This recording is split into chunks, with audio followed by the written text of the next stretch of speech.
boa tarde a todos.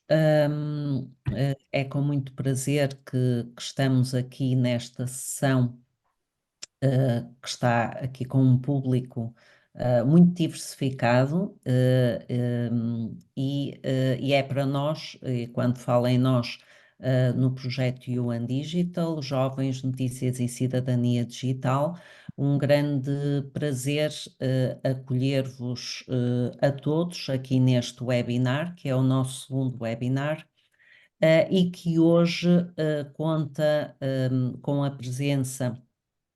Para nós é muito importante e estamos muito gratas ao Pedro Jerónimo para se juntar a nós neste webinar. Eu vou só fazer uma pequena apresentação do Pedro Jerónimo, porque nós temos que lhe dar tempo para ele, enfim, falar ele sobre as questões que nos traz cá hoje, não é? Senão ficaríamos aqui muito tempo a explanar no seu currículo. Portanto, eu vou ser bastante breve. O Pedro Jerónimo, que é académico, mas que começou a sua carreira profissional enquanto jornalista, na imprensa regional. O Pedro Jerónimo é investigador integrado do LabCom, é também o coordenador do projeto Media Trust Lab, Laboratório de Mídias Regionais para a Confiança e Literacias Cívicas, que é um projeto financiado pela Fundação para a Ciência e Tecnologia. O Pedro Jerónimo foi também fundador e é também membro da equipa de coordenação da secção de mídias regionais e comunitários da SOPCOM. Ele é também investigador do projeto Cross Media EU. E, enfim, já participou em muitos outros projetos a nível nacional e também a nível internacional. Tem também um track record de publicações muito sustentado. Já publicou em várias revistas de referência, como por exemplo a Digital Journalism ou então a Journalism Desculpem. O Pedro Jerónimo é também portanto, formador certificado pelo Sindicato dos Jornalistas e também pela Direção-Geral de Educação. Temos então hoje muito prazer, reforço aqui, por ter o Pedro connosco neste webinar. E o Pedro vai nos falar sobre as percepções, dinâmicas e desafios em torno dos mídias regionais, pensando muito em particular a questão dos desertos de notícias e também da desinformação. Pedro, muito obrigada, é mesmo com grande agrado que te acolhemos neste webinar e agora passo-te a palavra. Olá, muito bom dia, e digo bom dia na universalidade do tempo, e do espaço, porque já percebi que temos pessoas de diferentes geografias de Portugal e do mundo a acompanhar, nomeadamente do Brasil, portanto, saudações a partir da Covilhã. Eu é que agradeço o convite, é com muito gosto que partilho este tempo que me é proporcionado por parte de um projeto que eu também acompanho, que também acho muito relevante, que se debruça sobre os consumos mediáticos dos jovens, esse público tão inquietante e tão desafiador. E, portanto, para mim fez todo sentido associar-me a esta iniciativa. E aquilo que eu vos trago, e desde já vou começar a partilhar aqui uma pequena apresentação. Confirme só, por favor, se estão a ver. Sim? Sim, agora sim, agora de forma Ok. correta. Só rapidamente, porquê de trazer estes temas? Se vocês olharem para o título, vão pensar que cada parte da primeira parte, passa a redundância do título, daria quase que um webinar: médias regionais, desertos de notícias e desinformação. Mas neste título, no fundo, ele agrega aquilo que são interesses de investigação, que têm a ver com o meu percurso, como Maria José referia há pouco, deste meu percurso que vem, que começou enquanto jornalista, sobretudo na imprensa regional, também com uma participação no meio regional do Nativo Digital, há cerca de 20 anos. E depois a investigação que seguiu e que, no fundo, converge para aquilo que são os objetivos do Media Trust Lab.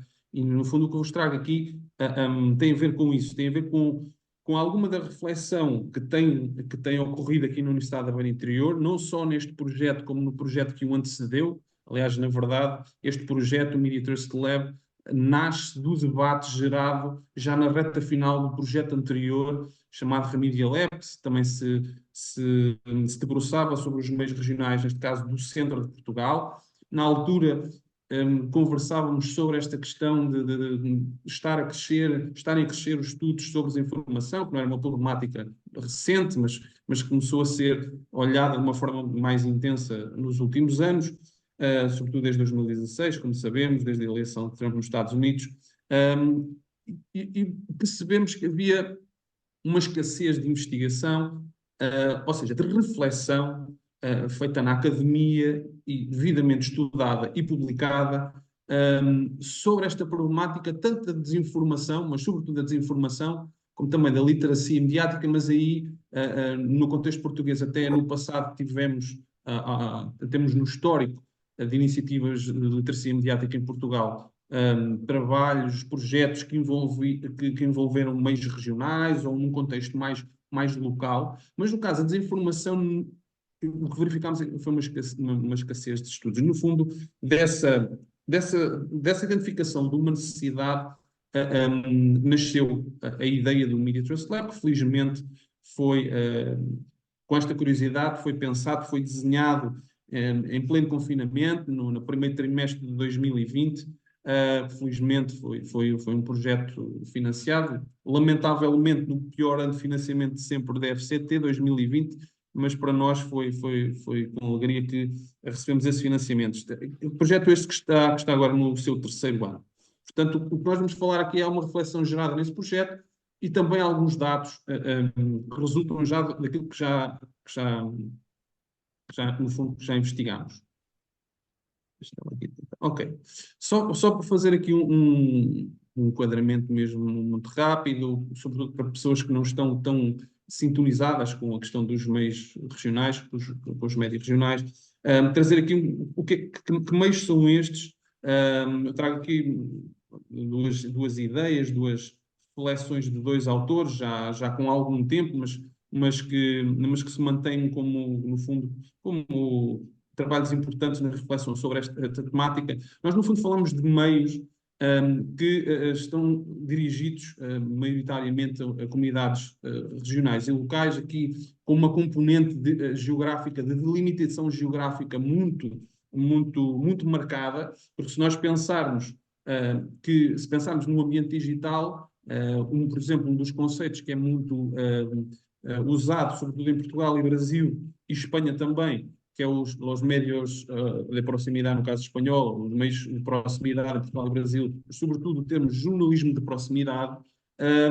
Se nós pensarmos isto num contexto digital, nós vamos muito além da delimitação geográfica.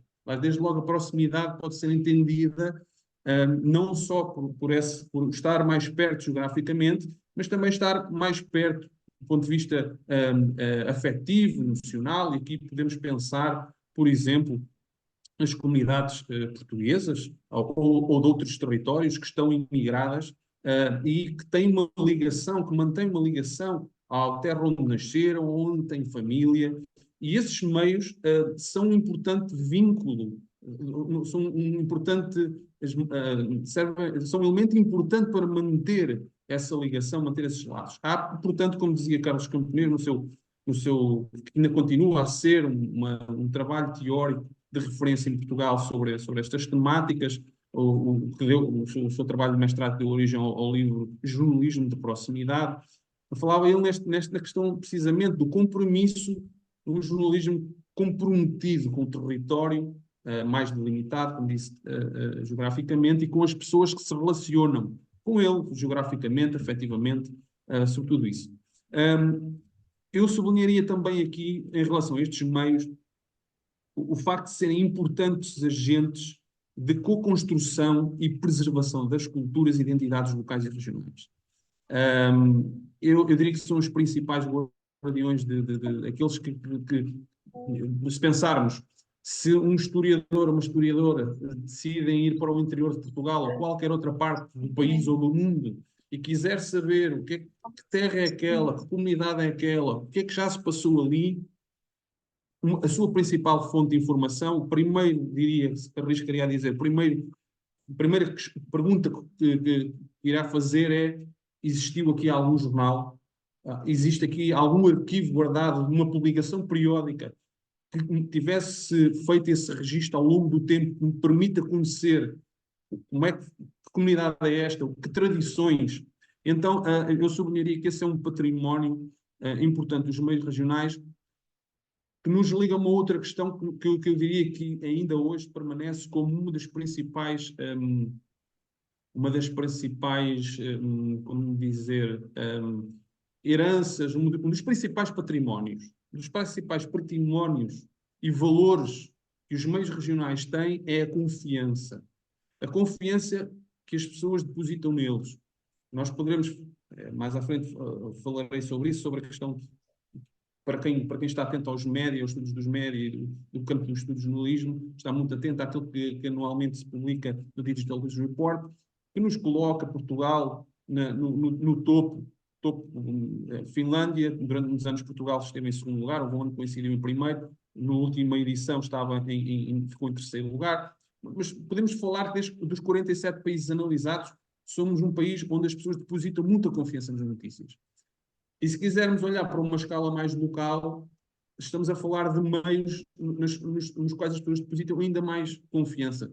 Porque são os meios que estão ali diariamente, semanalmente, de uma forma regular a acompanhar o pulsar daquela localidade, daquele concelho, daquele território mais pequeno. Que não é notícia apenas quando acontecem tragédias, como por exemplo aqui na Serra da Estrela, quando foi os incêndios há um ano, todos os meios nacionais destacaram para aqui, mobilizaram os seus correspondentes, enviaram outros jornalistas de um grande centro como é Lisboa para fazer uma cobertura sobre este incêndio. Mas, entretanto, foram-se embora.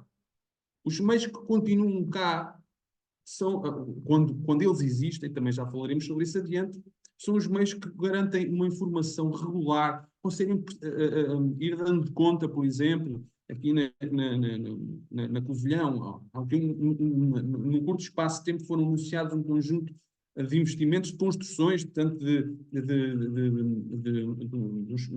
retail park, como hotéis, como a instalação, e isso foi notícia a nível nacional, uma empresa de diamantes artificiais que se vão instalar cá, que implicam um avultado investimento, que vão criar postos de trabalho.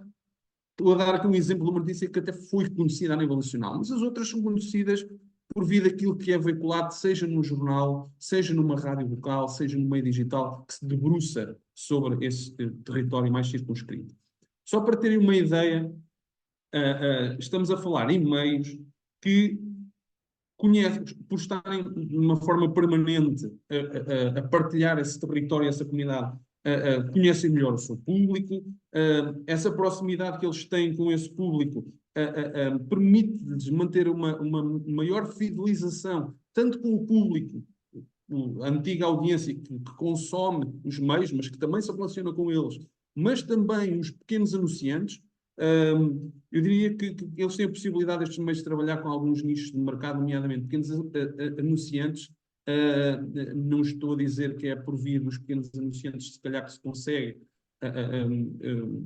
sustentar um projeto, mas na perspectiva de dar visibilidade a esses pequenos, essas microempresas, uma loja, esses pequenos anunciantes dificilmente teriam espaço ou capacidade para ter visibilidade num outro meio que não no meio regional. E os meios regionais têm também esse espaço. Só para vos dar rapidamente um olhar de contexto sobre o país, do ponto de vista de quantidade de meios que nós temos. Os dados mais recentes, eu não os consegui, não os consegui separar como os dados que eu já vos falei em 2022, mas o último registro que havia na entidade reguladora, que tem a sua base de dados pública, para quem não conhece, www.erc.pt, tem lá a base de dados, todos os registros de meios que existem em Portugal. E no dia 4 de janeiro deste ano, havia 1465 registros, até a mais de outro tipo de registros, mas concentrando aqui nas publicações periódicas, que no fundo são os jornais, os meios online, ou as publicações que são simultaneamente online e impressos, os operadores de rádio e os operadores de televisão, nós tínhamos 1465 registros no início deste ano. Mas se quisermos olhar para o contexto regional, esses dados, como disse, de 2024, não fiz fazer essa distinção, mas num estudo que nós fizemos, precisamente sobre os desertos de notícias, que já falarei a seguir, nós aí conseguimos identificar 815 meios regionais que se distribuem por esses tipologia de meios que têm identificados, tanto rádios locais, como jornais, como jornais que também têm presença online. Ou pelo menos têm esta tipologia de registro. Não quer dizer que os que estão ali registados como impressos não tenham versão online. Só que a entidade reguladora, nas publicações, coloca esse tipo de registro. Operadores de rádio, impressos ou online ou impressos online. Então, antes de passarmos à parte seguinte, eu queria fazer aqui um parênteses, só para, recuperando aquela ideia do Digital News Report, que é os dados que vocês têm, conseguem ver aí, são os dados do último ano, que em Portugal são trabalhados por uma equipa coordenada pelo Gustavo Cardoso. Só para vos dar nota desta questão da confiança, mas no caso dos meios. No caso de Portugal, neste ano, no 2023, o nível de confiança posicionava-se ao nível dos 58%, mas se olharmos para as respostas dadas tipo de meios é que as pessoas depositam mais confiança, temos aqui um conjunto de meios, geralmente nos inquéritos que são feitos, não só no Digital Report, mas outro tipo de estudos mais abrangentes e em contexto nacional, é muito frequente acontecer isto, ou seja, mete-se o universo dos meios classificados como nacionais ou os mais representativos, ou os principais, mas depois não se coloca, sei lá, um jornal no Fundão, um Mirante, ou um Genleiria, ou um Sul Informação, ou um Diário do Minho, agrega-se isso tudo. Se alguma pessoa que for inquirida responder, der algum tipo de resposta igual àquelas que eu acabei de dar, eles agregam isso em meios locais e regionais. Mas para dizer que, para sublinhar aqui que os meios locais e regionais são meios nos quais as pessoas depositam confiança, como o Digital Report nos aponta. Um outro ponto que eu também queria assinalar aqui tem a ver com uma realidade que tem vindo a crescer, é transversal, não é uma coisa exclusiva de Portugal, nem dos meios regionais, é transversal aos países estudados, que é o crescimento dos news avoidance.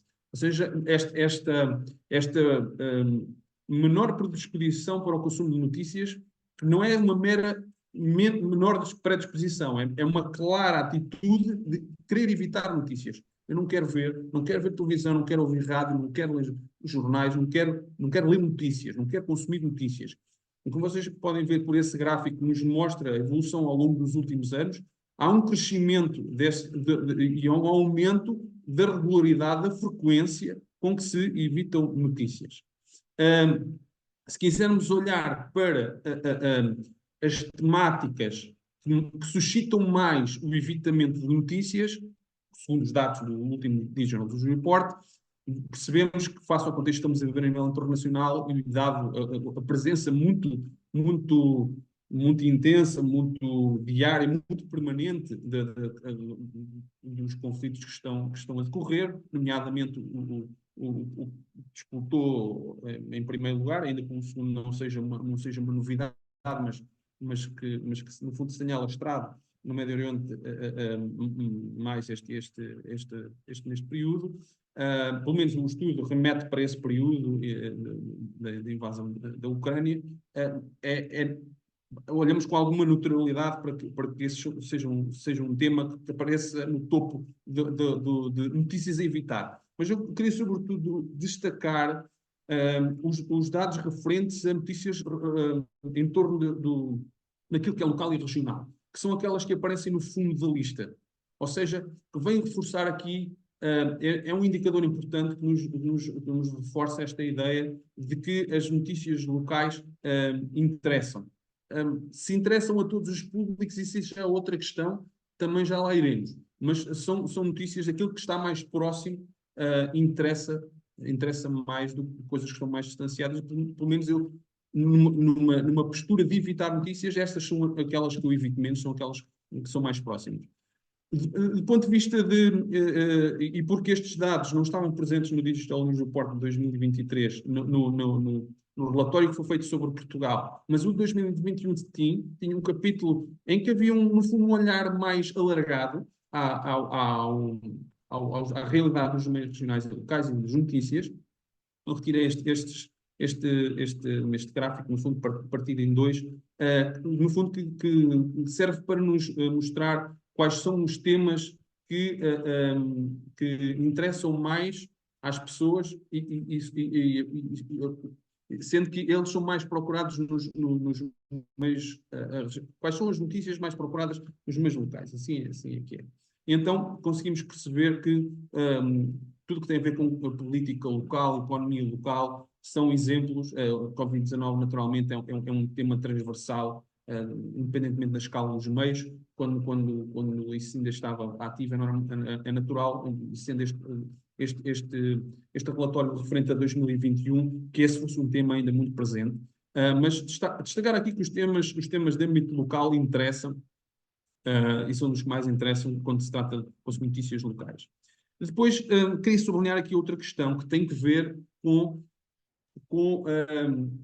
no fundo, um terminar de um indicador que nós em Portugal tivemos durante alguns anos e que era importante, que era um estudo de audiências, que era o chamado Barema Imprensa Regional, que terminou em 2010, em que a grande questão que era feita não era feita ao universo, mas uma amostra em Portugal, em que eram questionadas as pessoas se costumavam ler ou folhear jornais. Desde logo, enquanto cidadão e na altura jornalista, e agora mais, digamos que mais observador do jornalismo, ou de uma forma mais exclusiva observador do jornalismo, mais observador do que executante do jornalismo, assim é que está correto. Desde logo, podemos dizer que ler e folhear não são exatamente a mesma coisa. Ou seja, folhear, posso fazê-lo rapidamente, ler implica eu deter-me durante algum tempo, seja ele muito ou pouco, sobre o conteúdo. Em todo caso, era um indicador importante para termos uma ideia.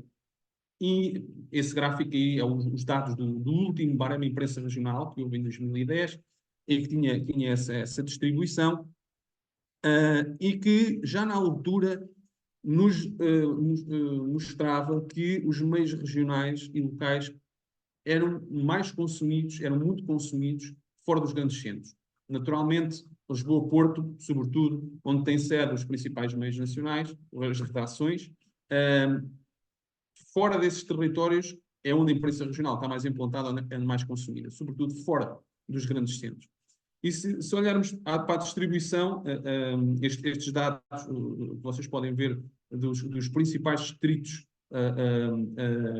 onde existe mais audiência de meios regionais. Ao longo deste período, estes 5 distritos foram aqueles que se destacavam no Barema Imprensa Regional. Foram dados que são do Barema Imprensa Regional, mas foram compilados e que estão disponíveis no trabalho que desenvolvi no âmbito do doutoramento e que está disponível no livro Ciberjornalismo de Proximidade, em que conseguimos ver que há um elevado, sobretudo nestes 5 distritos, havia um elevado interesse. Porque assinalar esta questão é que de 2010 para esta parte, os indicadores que temos são alguns indicadores dispersos, ou trabalhos de dissertações de mestrado, ou coisas estudos mais de caso, mais centrados num determinado território, e que, de facto, fazia falta existir um estudo sistemático, regular, sobre esta realidade. O Leeds Knowledge Report vem, de certa forma, compensar, ainda que não seja um estudo exclusivamente centrado em Portugal, envolve outros países, o que também é bom, nos permite comparar com outras geografias, com outros países, mas queria assinalar esta questão da diferença. Outra, da ausência, no fundo, de estudos desde 2010 até esta parte sobre audiências dos meios regionais. Depois, outra nota interessante, eu na altura do doutoramento também fiz este trabalho de compilar os dados que existiam do anterior Gabinete de Meios para a Comunicação Social, que no fundo depois o Governo delegou nas CCDRs, nas Comissões de Coordenação Regionais, das 5 CCDRs, a atribuição dos incentivos do Estado à comunicação social, e só para vocês terem uma ideia das verbas que o Governo disponibilizava para na altura, o anterior Porto Pago, depois passou a designar-se incentivo à leitura. Os dados, como disse, eles foram fechados em 2011, na altura em que eu fechei essa parte dos dados da tese, mas eu fui buscar os dados da última aprovação feita pelo Governo, que remete para o ano 2023, e vemos aqui uma diferença. Vemos que a diferença que ao longo dos anos, desde 1999 até 2011, foi decrescendo o valor nas verbas atribuídas pelo Governo, sendo que as verbas que são atribuídas atualmente são incentivos diretos e indiretos, que passam pelo incentivo à leitura, mas depois também por uma outra tipologia que tem a ver com desenvolvimento digital, modernização tecnológica, acessibilidade à comunicação social, desenvolvimento de parcerias estratégicas e literacia e educação para a comunicação social. Curiosamente, esta última tipologia é que menos verba costuma ter alocada, porque também é que menos candidaturas costuma receber. Depois, entrando já num tema, para dar uma, entre aspas, pincelada sobre algumas questões em torno dos meios regionais. No fundo, continuamos, mas falando agora num conceito que há cerca de 2 anos esta parte começou a ser conhecida em Portugal. Em países como o Brasil ou os Estados Unidos, eles não são novidade, já começam a ser familiares, sobretudo desde 2016. Falo do conceito de desertos de notícias, que é definido por esta investigadora que tem liderado os estudos nos Estados Unidos, ainda que nos Estados Unidos existem vários grupos de investigação a olhar para esta questão, mas esta autora define assim os desertos de notícias, uma comunidade que seja rural ou urbana com acesso limitado às notícias e informações confiáveis e abrangentes que alimentam a democracia a nível local. No caso dos Estados Unidos, ele tem sido muito centrado nas cidades, se existem ou não existem jornais. No Brasil também tem procurado seguir um bocadinho a mesma linha, em que eles têm começado no mesmo ano. O que aconteceu connosco em Portugal foi, num primeiro momento, também seguir essa linha, ou seja, a nossa unidade de análise foram os concelhos, os 308 concelhos. No fundo, o primeiro contributo para estudar esta problemática surge em 2021, através do Giovanni Ramos, que é um dos coautores do mapeamento. Na altura era estudante de doutoramento aqui. Esta questão era uma questão que nós já nos queríamos estudar no âmbito do projeto, mas que, de certa forma, no primeiro momento estava na gaveta, e na altura surgiu essa possibilidade, porque não pegar na base da entidade reguladora e, no fundo, perceber como é que se distribui esta questão, como é que estamos do ponto de vista de desertos de notícias em Portugal. Ou seja, aqui nós consideramos concelhos, ou seja, territórios onde não tem sede nenhum meio. Os concelhos onde existe um ou mais meios, ele foi considerado fora do deserto. Aqueles onde não havia nenhum, foi considerado deserto de notícias. Isto, entretanto, começou a ser muito falado, sobretudo as associações interessaram-se por esta questão e começaram a querer discuti-la e a dar-lhe alguma visibilidade. A partir daí, das associações representativas do do setor, os próprios meios, os próprios jornalistas começaram também a falar no assunto. Isto também já chegou à Assembleia da República, já se começou a falar sobre a problemática dos desertos de notícias, e então chegámos a um ponto que foi, isto já está a começar a ser falado, temos que primeiro esclarecer as pessoas do que é que estamos a falar, o que é que são desertos de notícias, e também introduzir aqui um outro nível de análise que não meramente existe, não existe. Tentar ir um bocadinho além. Então, o que fizemos foi com o mapeamento de 2022. O que é que nós fizemos? Introduzimos aqui algumas camadas. Isto é distintivo também comparativamente a outros estudos que foram feitos. Nós não consideramos, não seguimos a mesma linha daquilo que o Giovanni tinha feito num primeiro momento. Consideramos que é um deserto de notícias que não tem meio, semi-desertos, situações em que nós podemos dizer, existe um mensário, nós não podemos dizer que é um deserto, que existe alguma informação. É um bocadinho espaçado para determinado concelho, mas também não podemos dizer que ele está no deserto, mas também não podemos dizer que está completamente coberto. Então introduzimos aqui, eu não vou desenvolver muito esta questão, isto está disponível no relatório em acesso aberto, qualquer pessoa pode consultar, está em português, está em inglês, nós lá explicamos o que é que consideramos cada um dos conceitos. Naturalmente é discutível, foi um ponto a que nós chegámos, mas simplesmente não podíamos dizer que que estava no deserto ou que estava fora dele. Então introduzimos esta novidade, que são os desertos, e também os concelhos ameaçados. No fundo, o que consideramos foi, se existe um jornal, uma rádio, um meio digital num concelho, se de repente ele deixa de existir, ele entra no deserto, e consideramos fora do deserto a existência de pelo menos 2 meios naquele território. O que é que este estudo não é? Este estudo não é, isto importa dizê-lo, não estamos a dizer que estes concelhos que vocês veem assinalados no mapa de Portugal são invisíveis à cobertura noticiosa. Não é isso que estamos a dizer.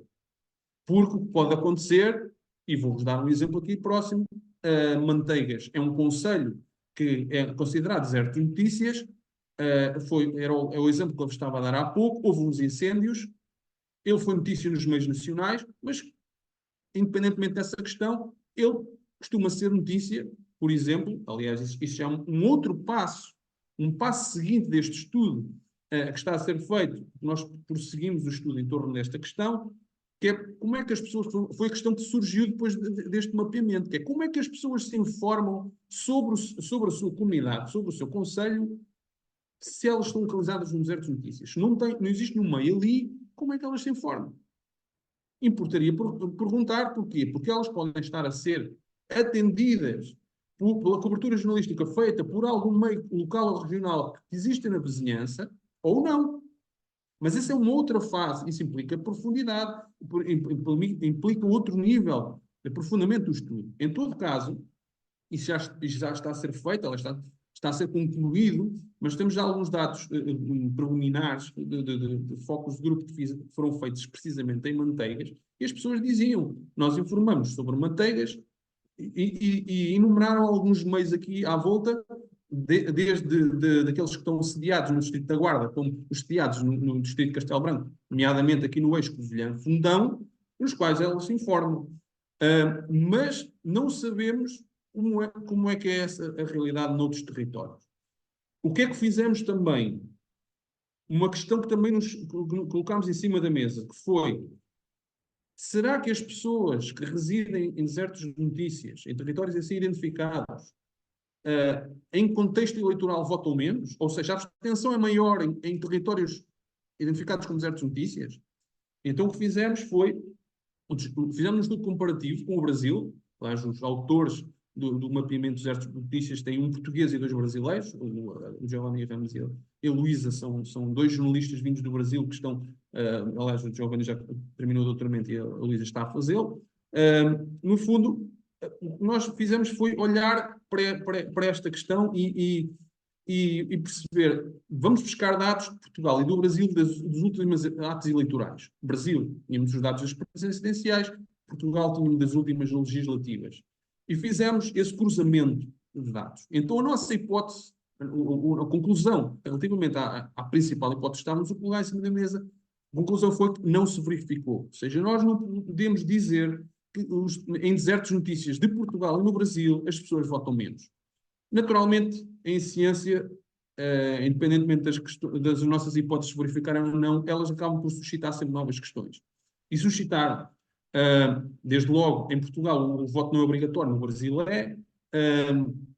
O que nos surgiu no imediato foi que queremos repetir o estudo, mas em contexto de eleições autárquicas e eleições locais, porque aí sim nós esperamos que possa existir alguma relação.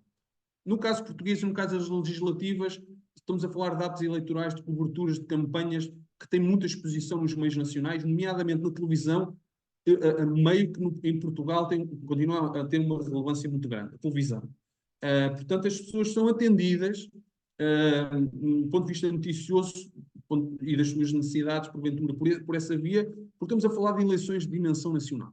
Agora, à escala mais local, eu coloco muitos pontos de interrogação, nós colocamos, e por isso é a nossa intenção, as próximas eleições locais em Portugal vão ser em 2025, nós queremos repetir este estudo, mas envolvendo as eleições locais, tentando perceber se aí há maior abstenção. Acompanhado por outros estudos e outro aprofundamento desta questão que estão em curso. Associado aqui ao Deserto de Notícias, fazendo aqui uma ligação ao projeto que nos traz aqui hoje, o UN Digital, nós fomos desafiados aqui há coisa de um ano pelo UN Digital, e muito bem, pareceu-nos um desafio que nós aceitámos prontamente, e que faz todo sentido. Há múltiplos projetos a decorrer no país e fora do país, e é sempre bom quando vários desses projetos se conseguem sentar à mesa e às vezes estão a falar sobre os mesmos assuntos ou a tocar em assuntos de uma forma quase que ali na vizinhança de alguns assuntos, e o cruzamento de dados, a partilha de dados, se calhar é benéfica, e aqui nós constatámos isso. Ou seja, o One Digital tinha feito um inquérito a nível nacional aos jovens, entre os 15 e os 24 anos, e questionaram-os: olha, vamos lá ver, cruzar dados do inquérito que nós temos sobre os jovens, o consumo mediático e os desertos de notícias. No fundo, surgia esta questão: como é que é o consumo mediático dos jovens nos territórios identificados como desertos de notícias? Eu não vos revelar os dados todos, eles já foram apresentados de uma forma preliminar, numa iniciativa, numa iniciativa que tivemos na Universidade de Coimbra há uns meses, e também eles serão explorados de forma mais detalhada, e a intenção é depois serem publicados. Mas só para vos dar aqui uns indicadores muito rápidos desse cruzamento de informação entre o projeto UN Digital e o Media Trust. No fundo, o que foi identificado, e aqui foram retirados dados de 5 distritos, que são os 5 distritos mais problemáticos dos desertos de notícias: Beja, Bragança, Évora, Porto Alegre e Vila Real. E nestes distritos foi identificado que os jovens assumem estar 5 ou mais horas por dia no telemóvel, nas redes sociais. Não é propriamente uma novidade, mas há aqui uma questão muito interessante que tem a ver como é que eles se informam sobre o que passa à volta deles, quais são os canais que eles usam, quais são as vias. E então, os youtubers e os instagramers são, no fundo, se quiserem, os influencers.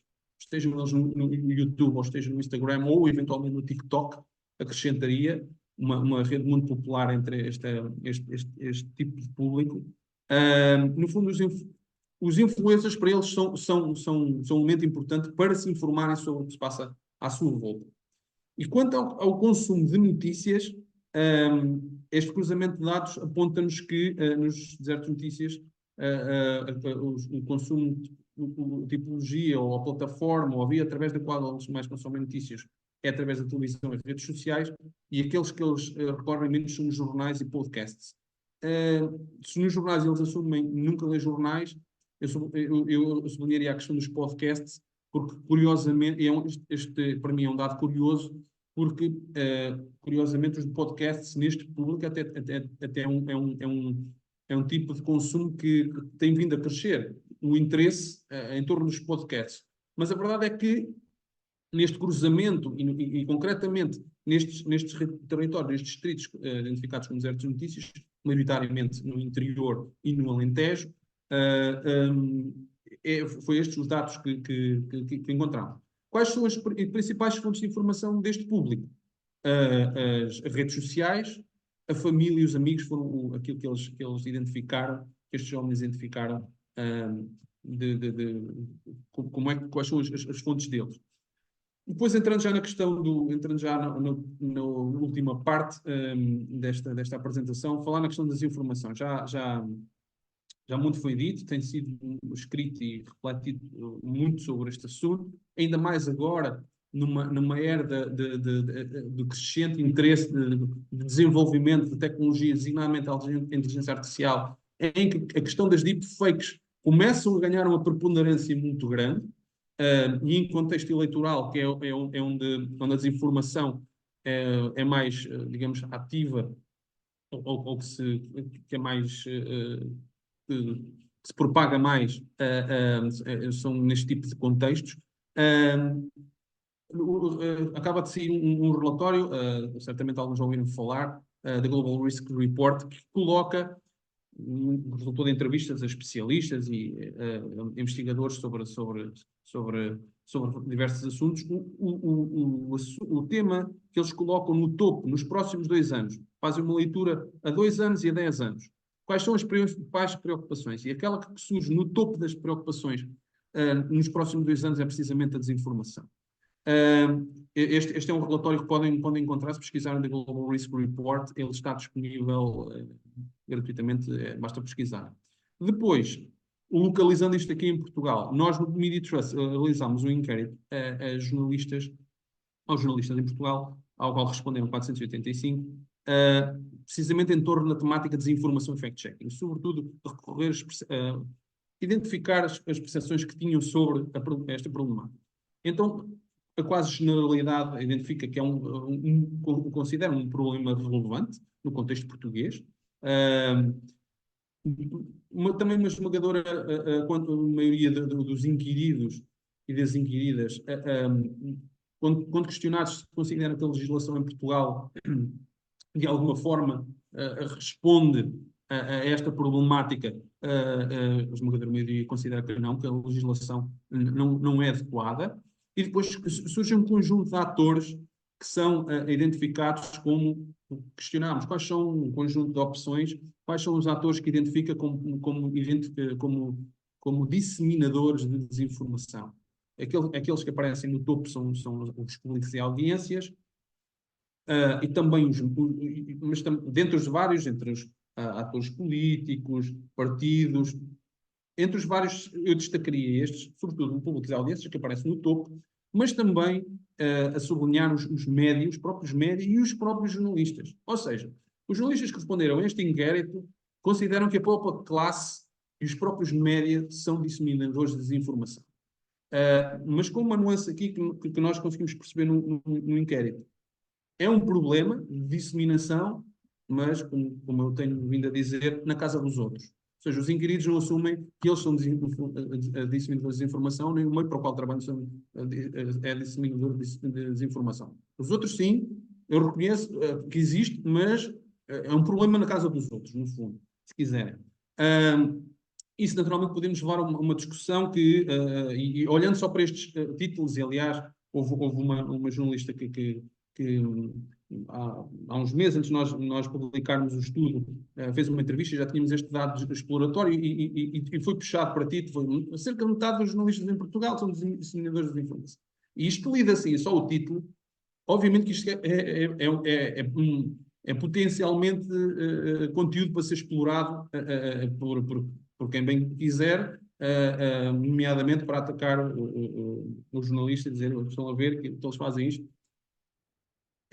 Se eles assumem, eu não vou dizer que não, porque é uma percepção que eles têm, mas eu acrescento aqui que não nos fiquemos pelos números, porque os jornalistas naturalmente têm responsabilidades, devem ser responsabilizados quando cometem erros, garantidamente não os cometerão de ânimo leve ou deliberadamente. Duvido que algum jornalista goste de errar, mas a questão aqui é pensar também o que é que nos leva, lá está, dados de investigação, que nos leva a determinadas análises de determinados dados, e esses mesmos dados nos suscitam essas questões. E estes dados suscitam-nos questões. o que é que leva a que os jornalistas considerem uma quantidade significativa desta ordem de serem disseminadores de informação? Eu diria, até por outros estudos que temos vindo a fazer e outros que outros colegas têm feito, a questão de precarização em que vivem leva a que seja descurado um princípio fundamental do exercício do jornalismo que temos vindo a assistir há muitos anos, que é a verificação. A verificação de informação. Esse um elemento fundamental do exercício do jornalismo, mas façamos uma reflexão muitíssimo rápida. Se uma redação de 50 jornalistas de repente passam a estar 20, mas o jornal continua, o diário continua a ter que sair com o mesmo número de páginas e isto online, para se conseguir produzir o mesmo com menos pessoas, em algum sítio se vai, algum sítio no meio do processo vai ser penalizado. E geralmente é a verificação da informação, claro, erra-se mais, potencia-se mais o erro e a disseminação dessa mesma informação. Curiosamente, neste inquérito, nós não quisemos terminar este processo meramente de diagnóstico, fosse meramente diagnóstico, demos a possibilidade aos jornalistas que entendessem de, no final, numa questão aberta, nos partilhassem connosco o que é que vocês acham que seria importante que as vossas empresas fizessem e que, do ponto de vista de políticas públicas, fossem implementadas para ajudar a combater esta questão. A literacia mediática é a resposta mais frequente, nem todos responderam, os 485 não chegou a 200, foram 100 e tal, agora não sei precisar o número, de jornalistas que se disponibilizaram algum tempo extra para responder a esta questão aberta. Agora, recentemente, nós ainda não temos publicado, mas recentemente falámos no projeto para tentar perceber aqui algumas diferenças nestas respostas.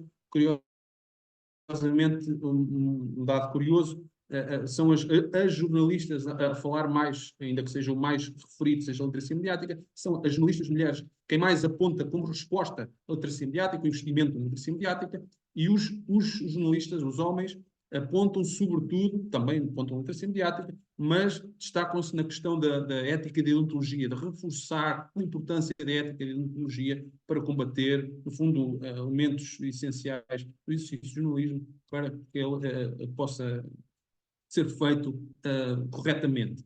Depois, entrando na questão mais local, nós percebemos também, que é o âmbito deste projeto, como referi no início, estudar a questão da informação numa escala mais local. E percebemos nos dois últimos anos é que esse interesse tem vindo a crescer. Aliás, ainda hoje, ontem recebi uma notificação por e-mail de um estudo que foi publicado, um estudo comparativo feito por colegas espanhóis, também Portugal-Espanha, ou Espanha-Portugal, é o mais recente, curiosamente são os mais, é o país onde se tem estado a investigar mais, e segue um bocadinho uma linha de uma primeira discussão que nós iniciámos em 2022, curiosamente na altura em que estávamos no processo de revisão na revista onde publicámos este artigo. Fomos, naturalmente, não conhecemos tudo o que é investigado no mundo, não podemos dizer que não há nada, isso obviamente não podemos fazer, podemos é pesquisar e encontrar pouco, ou temos dificuldade em encontrar, mas esse processo de revisão do artigo foi muito importante, porque um dos revisores nos disse: olhem, vocês nessa discussão, que é interessante, considerarem também este estudo que foi publicado em 2020, um estudo esse que nós desconhecíamos, publicado por este, que é essa imagem que tem aí, da Knight Foundation, este que já abordava esta questão da desinformação online no contexto mais local. É curioso que nós, depois do inquérito que fizemos, que inicialmente era para ser a jornalistas de meios regionais em Portugal, acabou por ser feito. A Comissão da Carteira Profissional de Jornalista devemos uma ajuda fundamental, que foi fazer chegar um inquérito à sua base de dados, e nós entendemos ser um desperdício não poder recolher dados de outros jornalistas que pudessem voluntariamente querer responder, e assim foi. Foi importante. Aliás, desses 485, 2/3 são jornalistas que trabalham em meios nacionais. Dizer-vos que nós depois fizemos essa desagregação de dados, tentando perceber se havia diferenças entre os jornalistas que trabalham em meios nacionais e os que trabalham em meios regionais e locais. Está publicado num outro documento, em separado, mas em termos de conclusões não há nenhuma dado que seja muito divergente ou quase que convergem praticamente todos os pontos, tanto os nacionais como os que trabalham em meios regionais, no que concerne à questão da desinformação e da verificação. Mas aqui uma questão interessante que tem a ver com, se por um lado, a percepção sobre a questão do público. Nós, no fim deste inquérito, uma das coisas que fizemos foi grupos de discussão com jornalistas de meios locais e com público, audiência dos meios regionais. E uma das coisas que verificamos em termos de percepção é que os jornalistas, à semelhança dos colegas do âmbito nacional, percepcionam que a desinformação é um problema, tanto a nível emocional como a nível até mais local, da parte do público, mesmo até em alguns jornalistas, a percepção da desinformação a uma escala mais local não é muito, ou seja, não consideram que seja algo que não consideram que seja algo relevante no contexto português. Obviamente,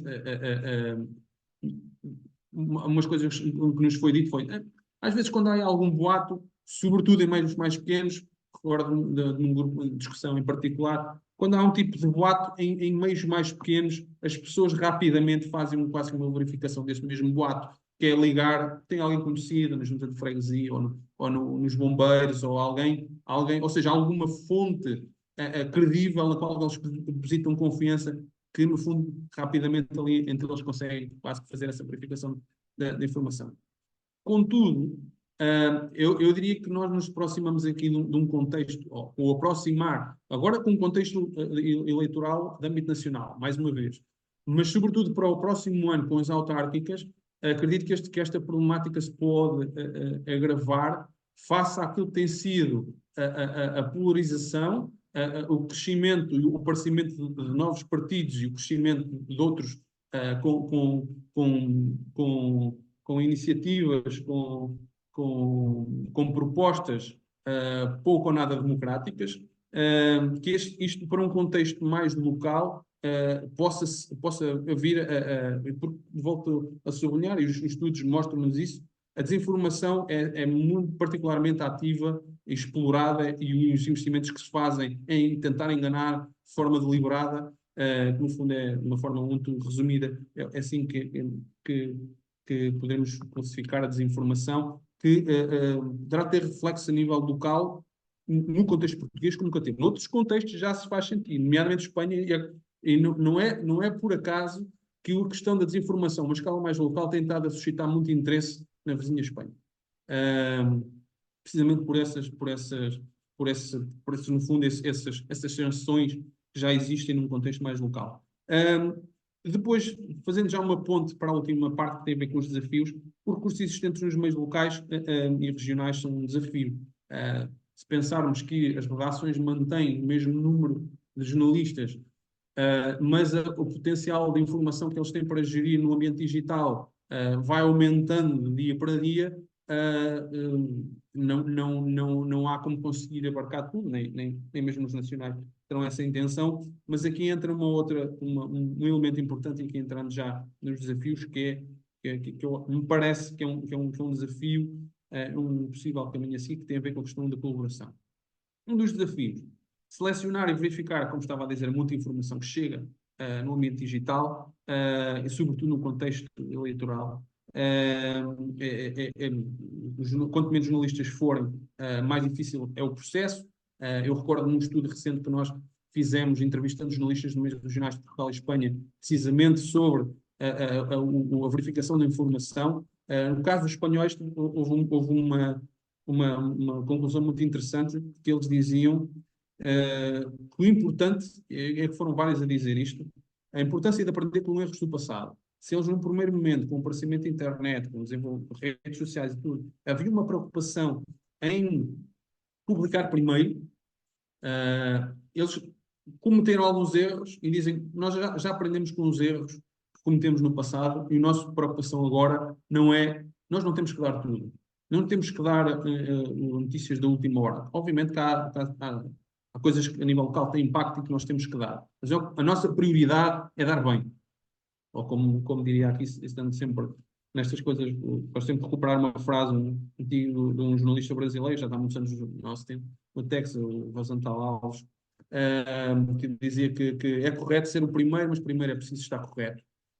Ou seja, foi notório nesse estudo que os jornalistas também regionais, nós temos menos recursos, não podemos querer abarcar toda a informação, porque não temos recursos para verificar, portanto, somos conscientes das nossas limitações, portanto, vamos investir os nossos recursos, que são os que são, naquilo que nós conseguimos fazer e fazer bem. Depois, defender, e esta é uma forma, em certa medida, esta conclusão da parte espanhola, dos jornalistas meio regionais, parte espanhola, vai ao encontro deste segundo ponto, defender e reafirmar o papel do jornalista no cenário de diluição com outros meios e outros atores.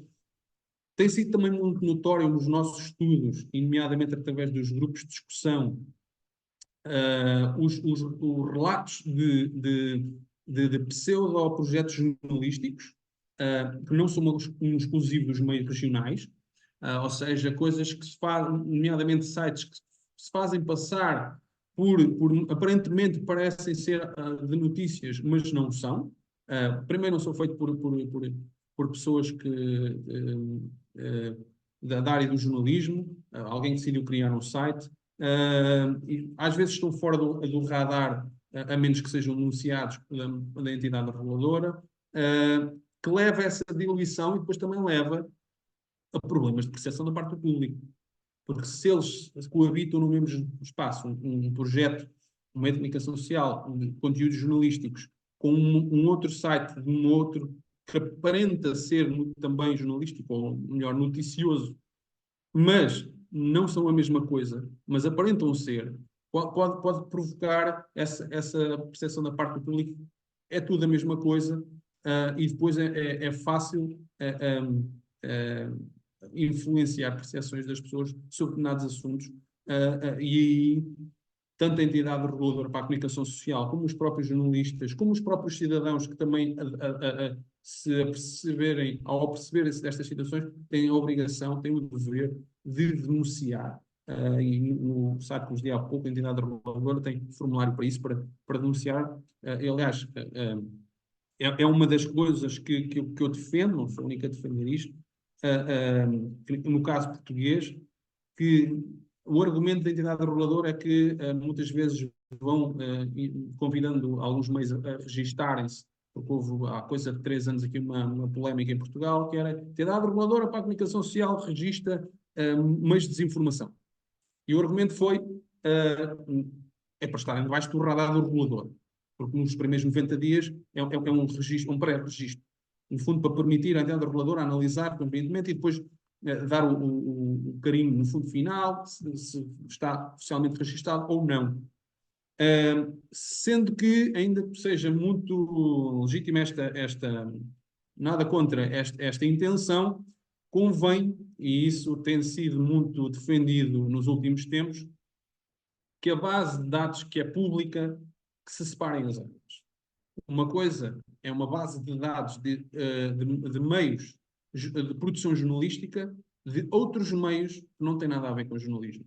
Porque o que acontece, qualquer cidadão que vá neste momento à base de dados, encontra, vai descarregar para o seu computador uma folha de Excel, em que está tudo misturado. E não consegue destrinçar daquilo que é jornalístico e que não é jornalístico. Então imaginemos, isto é o nível da base de dados da entidade reguladora, onde há registro. Imaginem no universo digital, não se sabe o que é que está registado, o que é que não está registado, uma coisa que é jornalística daquela que aparenta ser e que não é. Portanto, há uma diluição das fronteiras entre meios e dos próprios atores. Porque, de repente, todos são jornalistas ou ninguém é jornalista, porque todos podem fazer o que quiserem. Também uma coisa que é registada é um novo tratamento jornalístico, com novas abordagens para atrair novos públicos. Se calhar alguns gestores de meios regionais podem pensar que, imaginemos no cenário da imprensa, o bom seria que os jovens comprassem o jornal em papel e o lessem, ou fossem ao site. Como nós percebemos pela tipologia de consumos destes diferentes públicos, percebemos, por exemplo, que os mais jovens estão cada vez mais no TikTok.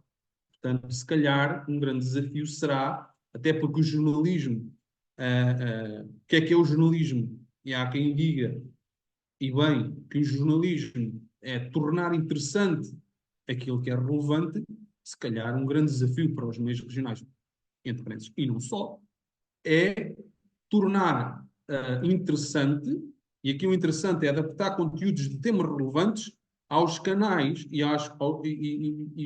trabalhar os conteúdos de forma interessante para aquele público. Porque se aquele público, os jovens, não leem jornais regionais ou ouvem rádios locais ou vão ao meio digital regional, o desafio é como é que nós podemos chegar até eles e estabelecer este vínculo de confiança nesta marca. Pode até no primeiro momento nem ser para consumir notícias, mas a seguir poderá vir, se eu conseguir estabelecer uma relação de confiança, e nesse aspecto os meios regionais ainda mantêm, com os novos públicos é um grande desafio.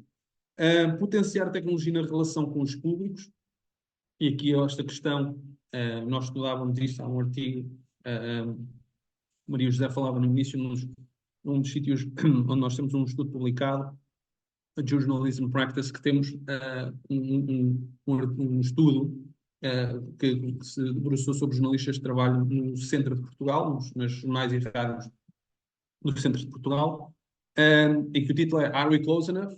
Será que estamos suficientemente próximos? Nós que reclamamos, nós jornalistas de meios regionais, que reclamamos, porque reclamam o exercício de um jornalismo de proximidade, eu pergunto o que é isso? O que é isso do jornalismo de proximidade? Porque nós estamos mais próximos, foi a questão questão de partida, fiz num estudo de doutoramento, às 49 pessoas, nas 49 entrevistas que fiz, maioritariamente jornalistas, no caso dos jornalistas, perguntei deliberadamente que jornalismo, como é que classificam esse jornalismo? Todos disseram o jornalismo que desenvolvem o jornalismo de proximidade. Ok, jornalismo de proximidade, mas o que é isso? Isso traduz-se como? Numa postura de tentar compreender as percepções que os próprios profissionais têm sobre. E todos apontam proximidade, estamos mais próximos do meio público, estamos mais próximos das fontes. Ok, nós como estava a falar, vamos ver, temos a tecnologia, podemos estabelecer uma relação de proximidade com esse público através da tecnologia, ou seja, temos uma relação de proximidade mediada tecnologicamente. E podemos, até que ponto é que estamos a aproveitar isso, ou não? E a conclusão desse estudo foi que a proximidade junto do público, mediada tecnologicamente, designadamente através das redes sociais, é mais sonhada do que executada. Ou seja, no plano teórico, eles percebem que há um potencial, como noutras coisas, nesse mesmo estudo, que pude confirmar. No plano teórico, sabem o que é que era importante fazer. Que era importante estarem disponíveis para o público, envolver-se na conversação com o público. Qual é o problema depois? Um fator é e continuará a ser crítico no jornalismo, que é o tempo. Menos recursos não têm tempo para depois se envolver ali no debate, mas isso era importante e é cada vez mais importante, e nós temos visto no contexto local, vou falar aqui de um território muito específico, que é a área metropolitana de Lisboa, que tem lá um meio local chamado Mensagem de Lisboa. Eles estão a explorar, vamos dizer, ok, tem lá muita população, tem muito por onde explorar. Sim, mas eles estão a trabalhar, sobretudo ao nível de relação com a comunidade, envolvendo pessoas, não jornalistas, cidadãos com outros conhecimentos, com outras visões, envolvê-los no processo. Estão a trabalhar com eles e para eles. E esse parece-me que será um importante caminho. No fundo, é não ignorar o público. É pensar que, como eu me recordo também recuperando quando o professor Rosantal Alves me dizia é correto ser o primeiro, mas primeiro é preciso estar correto, foi numa entrevista exploratória que fiz no início do doutoramento, e na altura perguntava-lhe, bem, o professor anda a viajar um pouco por todo o mundo, visitar principais redações os meios em diferentes países. Como é que os jornalistas estão a encarar este processo de transição digital? Atenção que isto aconteceu em 2011. A internet já estava aí há alguns anos. E ele respondeu, muitos ainda estão em negação. E a verdade é que entretanto, avançando uns anos, tivemos aqui uma pandemia 2019-20, que no contexto regional derrubou algumas resistências de alguns administradores, sobretudo, responsáveis de meios regionais, e locais em Portugal que estavam em negação, que estavam a resistir à transição digital. Isso foi uma parte boa da pandemia. Uma das coisas foi perceber espera lá, que as pessoas têm necessidades, de repente estão fechadas em casa, precisam saber o que é que se passa à sua volta. Existe uma rádio local, um meio regional que tem publicação online ou um meio exclusivamente digital. É importante estar ali. Mas, apesar disso, já estarmos no início de 2024, ainda assim existem algumas resistências. E depois, a necessidade de formação, lá está, para a produção de conteúdos. Também temos dados de estudos que fizemos. Aliás, o mais recente é inquirimos os jornalistas, porque nos identificassem as necessidades e as lacunas formativas que eles reconheciam ter, em que é que seria importante investir. Estes dados ainda não temos fechados, mas um outro estudo feito há cerca de 3, 4 anos já nos apontava os jornalistas, no caso de meios regionais, que achavam importante questões em torno da multimédia, da visualização de dados, ou seja, de poder transformar de uma forma que é um processo complexo. Às vezes chegamos ao resultado final, isto é uma coisa muito simples, mas conseguir traduzir de uma forma simples e acessível à leitura do público é um trabalho complexo. Um desses pontos era a visualização de dados, e o outro era ferramentas que os ajudassem a agilizar o processo de verificação de informação, tornar mais ágil o processo. Como já fui dizendo também, colaboração é um ponto de honra. Aliás, e aqui recomendo, se quiserem aprofundar a leitura sobre isto, de procurarem jornalismo de proximidade em rede. É o título da tese do doutoramento de Giovanni Ramos, que defendeu agora recentemente aqui na Universidade do Interior, em que ele reforça esta questão da colaboração, do ponto de vista de negócio, mas também editorial. Um dos caminhos será a colaboração entre meios. É algo que se calhar é difícil de operacionalizar, mas é um caminho a experimentar, que nos remete para a questão, e com isto termino, que continua a ser a questão de 1 milhão, como fazer dinheiro com o digital. Ou seja, sempre se procurou um modelo de negócio, mas a verdade é o que se tem experimentado. São diferentes abordagens, esse feito de experiências.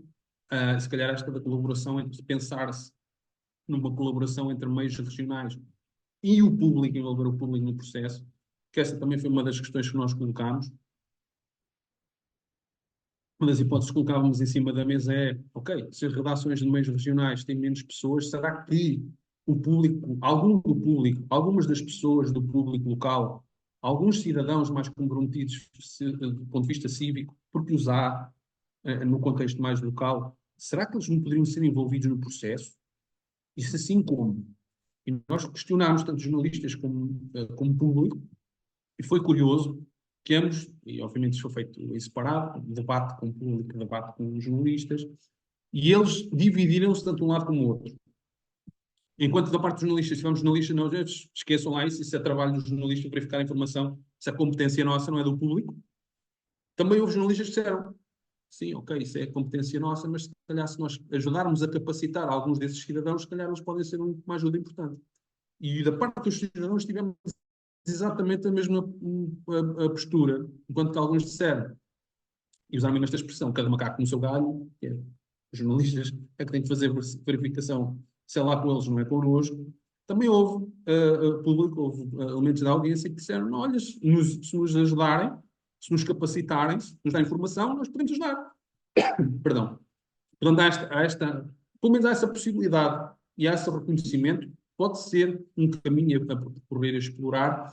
Volto a dizer, num contexto de aproximação a eleições locais, no caso português em 2025, mas noutros territórios, noutros países, noutros anos, em que eu acho que cada vez mais o grande desafio será os meios regionais explorarem, rentabilizarem esse histórico e esse potencial de confiança que as suas marcas têm. Como alguns meios diziam, muitas vezes nós somos o primeiro balcão das pessoas vêm apresentar os seus problemas. Se está a acontecer um incêndio, uma tempestade, em vez de ligarem para a polícia, para a proteção civil ou para os bombeiros, ligam para nós porque são assinantes do jornal, são ouvintes da rádio e porque confiam em nós. Ou seja, potenciar essa relação de confiança. Mas essa é potenciada na medida em que se estabeleça se incentive essa relação e se seja receptivo à participação nesse mesmo público, porque algum desse público quer participar e gostaria de se envolver no processo, portanto, acho que faz sentido, porque se quisermos, vamos a falar de uma entidade, tanto os cidadãos como os meios estão num território a trabalhar cada um na sua atividade para o bem comum, todos querem o bem daquele mesmo território, daquela comunidade, ou pelo menos a expectativa é essa. Portanto, a ideia é trabalhar em conjunto, em colaboração, e isso pode ser a diversos níveis, inclusivamente, porque não, experimentar essa colaboração a nível de verificação de informação, com o objetivo de manter uma comunidade e aquele pequeno território devidamente e corretamente informado. Com isto termino, agradeço a vossa paciência e aos resistentes, esta pequena multidão de 46 pessoas que aqui estamos, e estou disponível para qualquer questão, qualquer comentário. Eu vou só aqui interromper a partilha. Muito obrigada, Pedro, por esta partilha tão interessante e também tão cuidada. E eu queria agora, se calhar, já sem mais delongas, abrir o debate. Eu vejo aqui que o Paulo Ribeiro já pediu para falar, portanto, pedia-lhe, por favor, não sei se quer colocar alguma questão. Exatamente, quero colocar. Olá, Pedro. Boa Olá. tarde, obrigado. É sempre um gosto ouvir-te. E eu gostava de colocar aqui algumas questões do ponto de vista da investigação que tens vindo a fazer e também tens vindo a citar. Portanto, é algo que, como sabes, já temos falado há muitas vezes. A questão do deserto de notícias, para mim, pressupõe deserto de notícias, as notícias, portanto, reúne um conjunto de informações, devem ser certificadas por um jornalista e daí uma notícia. E o estudo de facto que tem sido feito, portanto, do meu ponto de vista, e já o referiste, deve ser aprofundado, mas a atual situação que revela, e tendo em conta os dados que temos, sou também presidente da AIC, e O microfone foi desligado. Involuntariamente. desculpa, Okay. a situação ainda é pior, a situação ainda é pior do deserto de notícias, porque a informação da ER, conforme referiste, de facto não é fácil de desmontar e aqui a questão que eu coloco, uma das questões que eu coloco é, não deveria o próximo estudo aprofundar localmente se naquele território, apesar de existir um ou mais órgãos de comunicação social, são de facto órgãos com jornalistas ao seu serviço. Isto porquê? Porque, por exemplo, ao nível das rádios locais no país, existem muitos conselhos que têm frequências atribuídas, mas que perderam ao longo dos anos capacidade de localmente escrutinar jornalisticamente o território onde estão sediados. O mesmo tem vindo a acontecer nos jornais de âmbito regional e local, que têm vindo a perder meios humanos e jornalistas por uma questão de sustentabilidade económica. E os novos produtos digitais têm surgido, muitas vezes não se traduz com a contratação de jornalistas, portanto, para os seus quadros.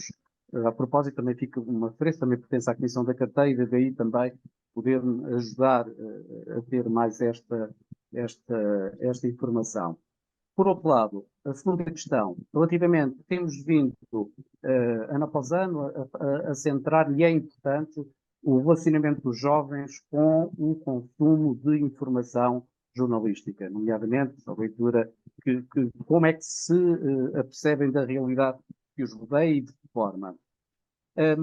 Mas nós sabemos, todos nós já passámos pela juventude, eu há mais tempo que outros, sabemos que os jovens nunca foram, digamos, consumidores de notícias, até pelo poder de compra e até pela gênese. Portanto, recordo na escola, quando eu andava na escola, eu era o único que comprava um jornal, por exemplo, da minha turma, e era visto, portanto, e era um jornal de desporto motorizado.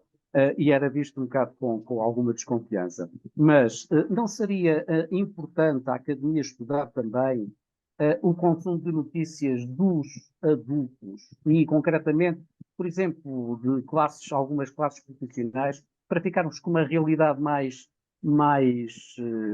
digamos, mais explicativa, digamos, do que se passa.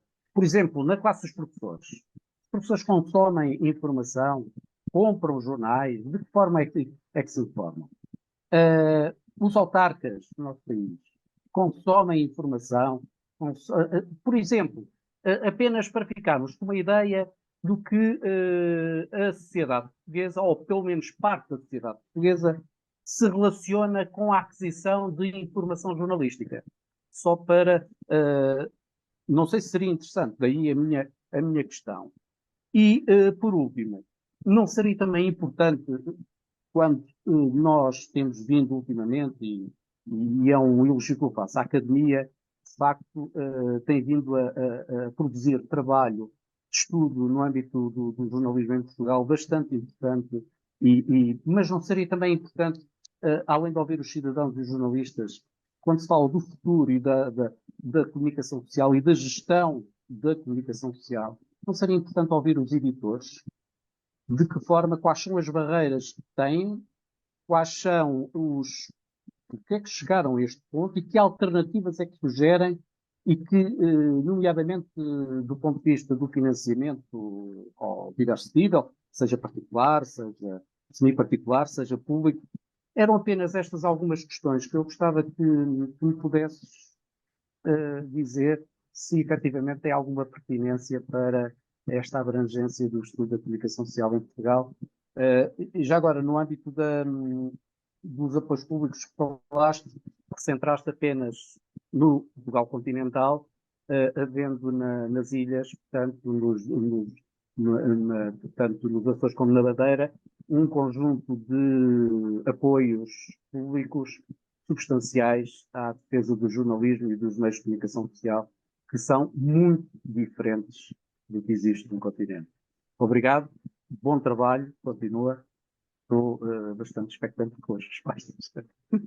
Obrigado, Paulo.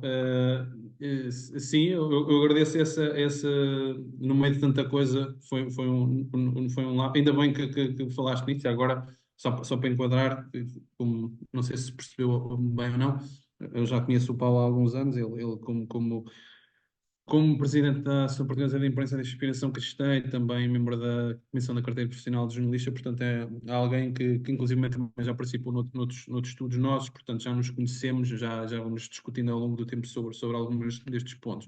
Eu agradeço esse alerta, porque de facto me escapou daquilo que está a ser o financiamento nos Açores. De facto importa Portugal, não é só naturalmente Portugal continental, e há essa no fundo novidade comparativamente àquilo que são os outros apoios.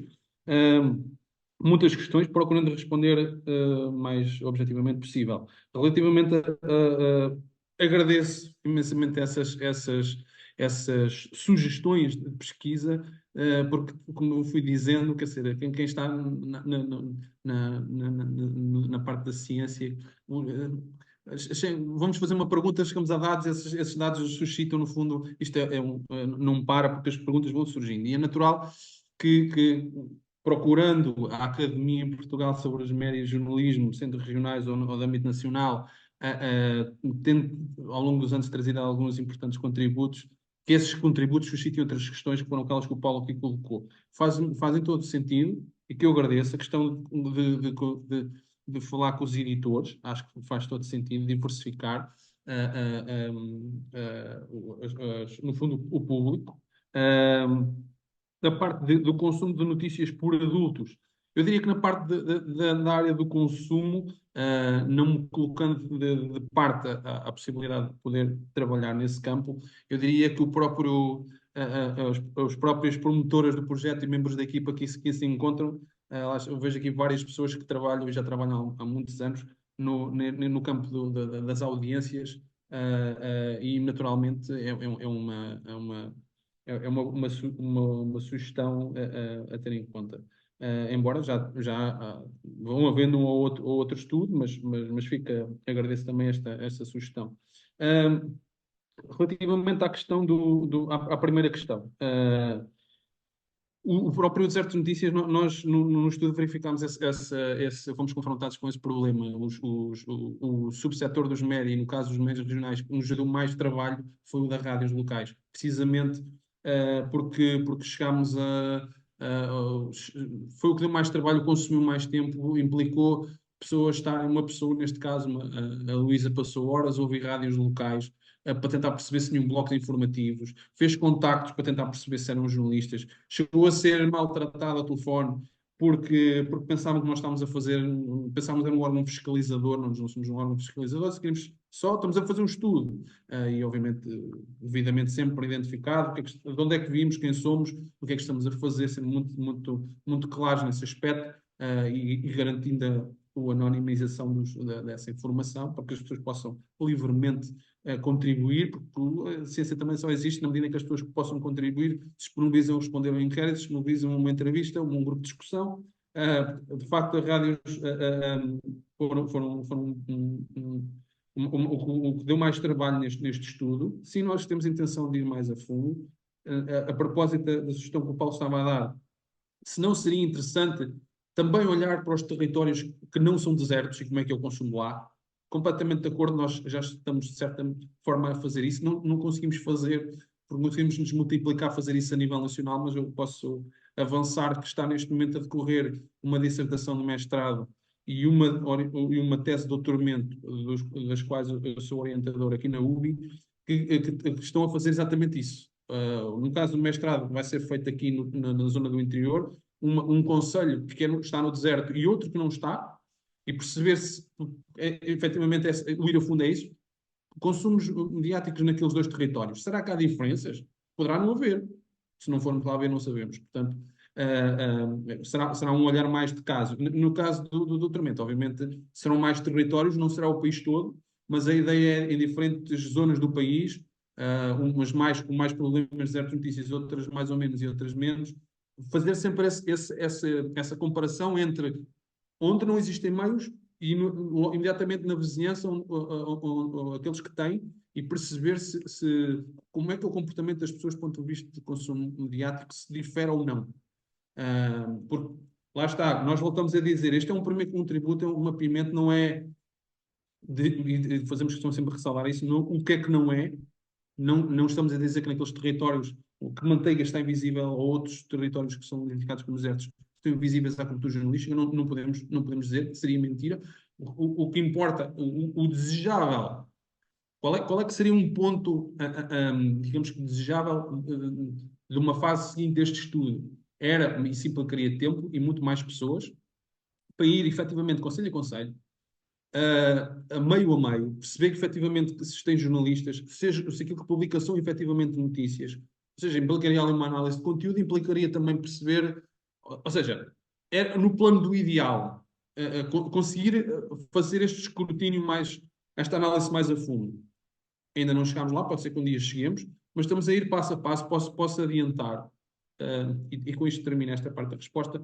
Vejo ali o Guilherme com a mão levantada e também tem tempo para colocar a sua questão ou fazer o seu comentário. Que ainda recentemente estive numa reunião há 2 meses, com um conjunto de colegas dos Estados Unidos, e estamos a falar só do grupo dos Estados Unidos. 30 pessoas se reuniram online e que já investigam os desertos de notícias já há cerca de 20 anos, e que já estão um bocadinho fartos de estudar, querem dar um passo em frente, e estavam colegas dos Estados Unidos, e estavam 2 fora dos Estados Unidos, estava eu e estava uma colega do Reino Unido. E aquilo, no final do que também estuda jornalismo local, e a conclusão a que eu cheguei é que, embora em Portugal nós estejamos a fazer esta discussão, esta análise há apenas 2 anos, já estamos numa fase mais à frente do que eles. Claro que beneficiamos de um percurso de 20 anos, de alguém que começou a estudar em 2016, não, alguns já começaram a estudar antes, não com designação ou num contexto de projeto, mas estamos a querer ir de uma forma mais rápida a fundo na questão. É verdade, também temos um país mais pequeno comparativamente dos Estados Unidos e Brasil, mas estamos a querer ir mais rapidamente ao fundo da questão. Ou seja, ok, primeiro mapeamento, tem, não tem, ok, tratando aqui já introduzimos uma coisa, desertos, semi-desertos, mas como é que as pessoas se informam nestes territórios? Importa ver como elas se informam nestes territórios, mas também nos vizinhos, perceber se há diferenças de comportamento e, sobretudo, perceber efetivamente que territórios é que estão a ser mesmo invisíveis à cobertura jornalística de forma regular. Porque, e aqui com isto mesmo termino, lamentavelmente, face àquilo que tem estado a acontecer nos principais grupos de média, nomeadamente que tem sido notícia Global Media, eu já fazia esta questão antes e agora faço ainda mais. Será que poderemos continuar a falar em meios de dimensão nacional? De efetiva cobertura, que se assumem como de cobertura regular do território? Com este, se já era problemático nos regionais, agora nos nacionais, com menos jornalistas, conseguem garantir, continuar a garantir, poderão continuar a afirmar-se como meios de dimensão nacional? Eu já tinha algumas dúvidas no passado e fico com ainda mais dúvidas face àquilo que tem estado, infelizmente, a acontecer, ainda para mais no contexto do ano em que estamos e da celebração que estamos a entrar. E com isto termino, não sei se respondi, mas é isto. Entretanto, o Guilherme. Boa tarde. Boa tarde. Boa tarde. Para já, Pedro Jerónimo, felicito-o pelo estudo que apresentou aí hoje e queria saber, como estamos em semana de congresso de jornalistas, se vão levar o tema ao congresso de jornalistas para ser debatido ou não. E queria saber uma informação, eu colaboro com a imprensa regional. Queria saber se esse deserto de notícias, como falou, se ele vai cada vez afetar mais os jornalistas da imprensa regional, porque cada vez somos menos a colaborar com a imprensa regional, e de que forma é que ele vai afetar os jornalistas da imprensa regional, o que é que os jornais regionais irão fazer, visto que cada vez os jornais regionais são mais em online. E o que é que vai acontecer com os jornais regionais escritos, que hoje já são poucos? Boa tarde, era essa a minha dúvida. Ok, obrigado, Guilherme. Sim, eu vou estar espero estar no Congresso de Jornalistas, haverá lá um painel sobre, no fundo, fazer o retrato, ainda que o tempo seja muito menor de intervenção, porque há outras pessoas para intervir, mas sim, a ideia e sobretudo direcionada, já agora, ainda ao encontro quase que da segunda questão, no fundo, as implicações disto no jornalismo. Eu não sei, não faço previsões do futuro. Há quem já tivesse vaticinado o fim do impresso e ele ainda aí continua. Aquilo que nós vemos é que há territórios onde há mais. No relatório, nós até fizemos esse. Eu não trouxe para aqui esses dados, mas já agora. Nós fizemos uma desagregação depois na tipologia dos meios. Por exemplo, o mapa que eu vos trouxe aqui é o mapa nacional com os dados todos agregados, mas podemos ver por distrito e, para além de ser por distrito, por tipologia de meio. Só, no fundo, concelhos que não têm jornais, que não têm rádios, que não têm, ou que têm, que não têm meios digitais no âmbito regional. O que é que vai acontecer a esses jornais e, sobretudo, aos jornalistas? Uma das possíveis respostas a este problema, e há quem aponte muito, isso não é uma novidade, mas tem sido muito defendido noutros países e também começa a ser falado aqui em Portugal, é a possibilidade, e aliás a resposta também a estas crises nos grandes meios, é os jornalistas se juntarem, no fundo, em cooperativo ou numa outra, ou em associações ou outra tipologia, mas sobretudo a iniciativa de jornalistas que se juntam e que assumem um meio que já existia ou eles próprios lançam um novo. Eu dou dois exemplos, um daqui, de bem perto de onde eu vos estou a falar, e outro do sul do país. O Jornal do Fundão foi em tempos detido pelo Grupo Global Media, E há uns anos o que aconteceu foi um grupo de jornalistas e de um outro professor aqui da Universidade da Beira Interior, que já foi jornalista, juntaram-se, mas foi iniciativa de jornalistas, e ficaram com o jornal Fundão, um histórico da imprensa regional em Portugal, e o jornal aí continua.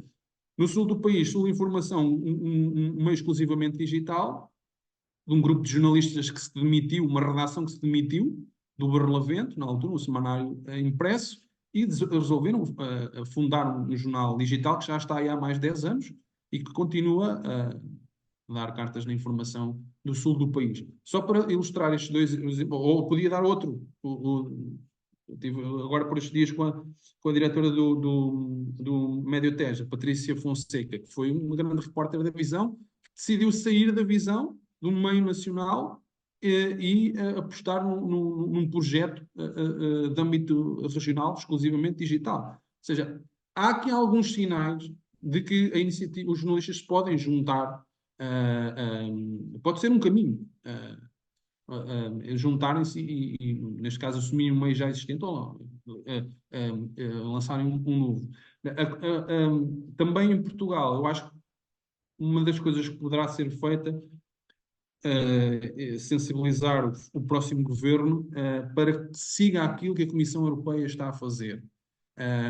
Está a decorrer neste momento um estudo que nós propusemos também fazer na Europa, neste caso ganhou outra candidatura, neste caso um estudo feito que está a ser liderado pela Federação Europeia de Jornalistas, em que a Comissão Europeia queria fazer um mapeamento dos desertos na Europa.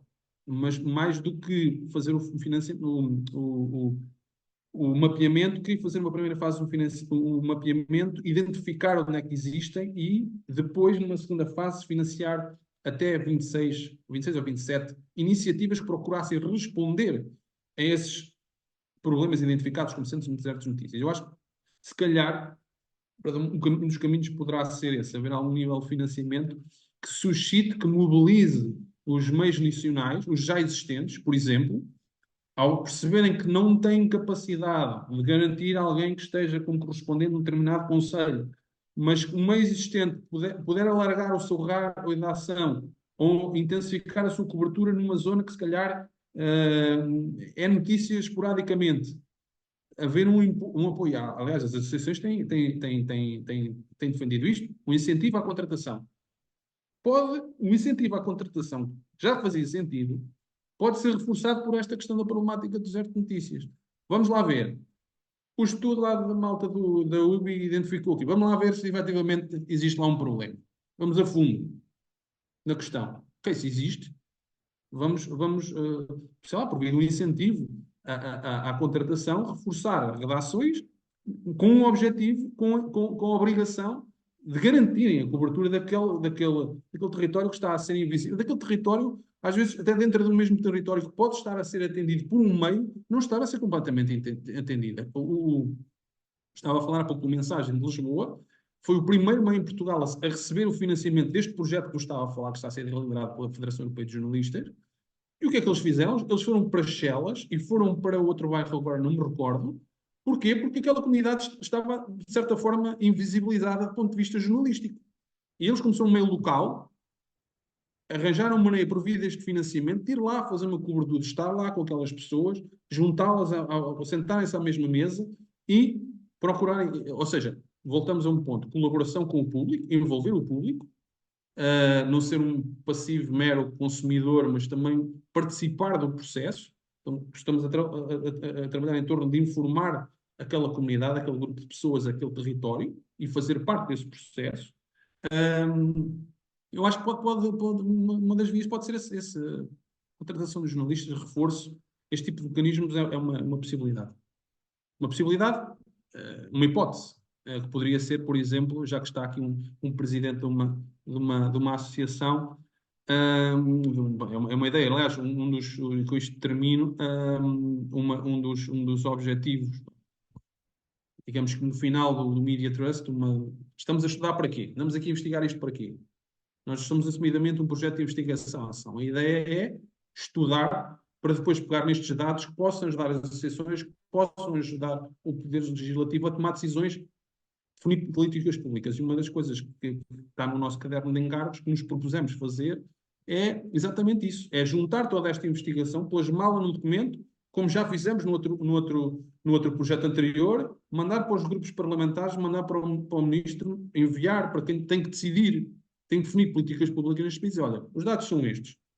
E achamos que um dos possíveis caminhos são estes. À semelhança das associações de imprensa e rádio, à semelhança do sindicato, um conjunto de entidades da sociedade civil que podem fazer fazer esse trabalho. E a investigação que fazemos é com esse objetivo, é poder, até porque temos essa obrigação, somos um projeto financiado com dinheiros públicos, portanto, temos a obrigação de devolver à sociedade aquilo que a própria sociedade está a contribuir que possa acontecer, que é ciência. Obrigada, Pedro. Eu não sei se a Catarina quer fazer uma última pergunta, eu pedi-lhe que fosse breve, por favor. Tem é que ligar o microfone, está desligado. Também gostava de fazer uma pergunta. Nós estamos a alongar-nos um bocadinho no tempo, pedia-vos que fossem breves, por favor. Catarina, não estamos a ouvir. Não ouvimos. Podia, sendo assim, a Ormeio, se quiser avançar com a sua pergunta, e a Catarina que escrevesse no chat, pode ser? Não, é muito rápido. Aquilo que eu gostava de saber, acho que o Pedro Jerónimo deu uma perspectiva muito interessante daquilo que é a imprensa local e regional deste país. Este capital de confiança é muito relevante no jornalismo dito de proximidade. Na minha opinião, eu acredito que é um jornalismo que, para mim, mais resistente na sua forma de fazer, mas que se calhar mais resistente e mais resiliente, e penso que será aquele que será mais duradouro. Fez uma análise muito interessante daquilo que pode ser o futuro dos jornais de âmbito nacional, e do meu ponto de vista penso que os locais terão aqui mais caminho para andar e mais caminho para explorar. Fruto disso é o exemplo que deu da mensagem de Lisboa. Mas aquilo que eu gostava de saber, para não perder muito mais tempo, não falámos muito no modelo de negócio. Penso que isso será debatido algo na quinta-feira, para onde também estarei no Congresso dos Jornalistas em Lisboa, e o modelo de negócio não foi muito falado nesta comunicação do Pedro. Gostava que desse já falou um bocadinho, respondendo à pergunta do Guilherme, sobre o que é que pode ser o modelo de negócio inerente ao futuro dos órgãos de comunicação social locais e nacionais, e eu gostava que desse um alamiré sobre isso, para completar a ideia até para completar essa ideia. Eu sou diretor do Jornal Regional há alguns anos, e nós, há alguns anos atrás, tínhamos publicidade institucional, não é nada que não esteja contemplada na lei, não é? Existe publicidade institucional que deve ser garantida aos órgãos de comunicação social locais e regionais, e ela pura e simplesmente deixou de aparecer no nosso órgão de comunicação social, no nosso jornal. E, portanto, eu gostava de saber se os órgãos de comunicação social locais e regionais não mereciam também outra atenção da parte do poder público, do poder político, do Estado, neste caso, não viver de uma forma dependente, demasiado dependente do Estado, mas se não mereciam ser aqueles que são resilientes e que continuam a combater o deserto de notícias no interior do país, não deveriam merecer outro tipo de atenção por parte do Estado, nomeadamente nessa questão da publicidade institucional, que pura e simplesmente deixou de chegar a muitos jornais regionais e locais. Obrigado. Obrigado pela questão. Muito rápido na resposta. Relativamente à questão do modelo de negócio, eu não sei se eventualmente estava presente ou não, mas eu já, para desenvolvimento dessa questão, eu sugiro, aliás, eu depois farei isso, partilharei com a equipa do UN Digital, os links, porque tinha algumas referências sobre os estudos, mas depois não quis estar a amassar. Eu partilharei com eles depois, quando disponibilizarem este vídeo, vocês por baixo poderem ter acesso. mas falava num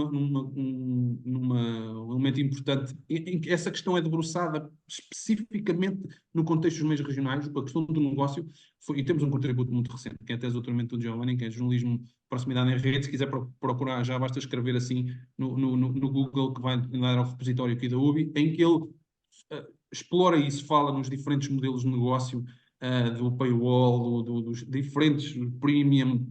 Isso é explorado. Não vale a pena estar aqui também porque, recomendando essa leitura, ficará muito bem servido com informação sobre isso. E a discussão é boa. Relativamente ao apoio do Estado, eu continuo a defender que a questão da colaboração não é só para os meios regionais. É para muitas coisas que impactam na nossa vida. E uma delas pode ser para auxiliar o Estado, o Governo, nomeadamente os governos, nas suas decisões. Eu diria que, se olharmos para o mapa de Portugal, temos universidades e institutos politécnicos em praticamente todos os distritos, e essas instituições de ensino superior com pessoas, com cursos, ou com unidades de investigação, ou com cursos na área de comunicação, na área do jornalismo. Eu acho que faz sentido trabalhar em cooperar e poderem fazer essa avaliação, porque essa questão da atribuição do publicidade institucional está na lei, mas eu acho que essa avaliação mais in loco, eu continuo a dizer que os meios regionais e locais, isso é uma coisa, uma leitura minha, maioritariamente tidos por privados, fazem serviço público. Em muitos sítios, de uma forma mais evidente do que noutros. Mas essa análise mais in loco, eu acho que será naturalmente quem está, um ministro, um secretário de Estado, um assessor que está em Lisboa, não faz essa leitura, mas se estiver em colaboração com uma instituição que esteja próxima, que conheça aquela realidade, aquele contexto, se calhar podem ajudar a fazer a tomar melhor essas decisões, porque essas decisões, que a aplicação do dinheiro público, eu acho que as instituições públicas podem ajudar nesse processo. Penso que agora já me conseguem ouvir. Sim, eu pedia-lhe que fosse Sim. mesmo breve, porque temos que terminar. Sim, Catarina? Obrigada. serei breve. Ora bem, eu estive a ouvir, eu pertenço à imprensa regional desde 1989, foi aí que eu comecei a trabalhar, e também fiz parte da Associação Portuguesa de Radiodifusão e da Associação Portuguesa de Imprensa. Portanto, isto no fim da década de 90, início do 2000. E, portanto, acompanhei muito bem, muito próximo, a evolução do digital, o fim do papel, e continuo a dizer, o papel nunca irá morrer, irá transformar-se.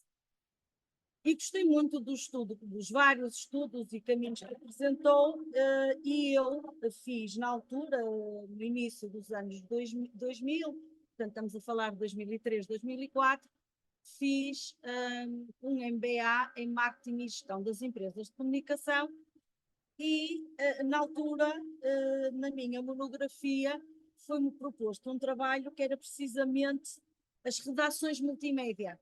Multimédia no sentido em que o mesmo conteúdo deveria ser partilhado pelas diversas plataformas. Na altura, eu tinha a rádio e o jornal juntos e, portanto, nós partilhávamos, ou seja, a notícia chegava à redação e era partilhado em função da hora. Ora, se estávamos próximos do noticiário, primeiro ia para a rádio, a seguir ia para a internet e depois era preparada a sua versão para a versão impressa. E, portanto, o mesmo conteúdo era distribuído.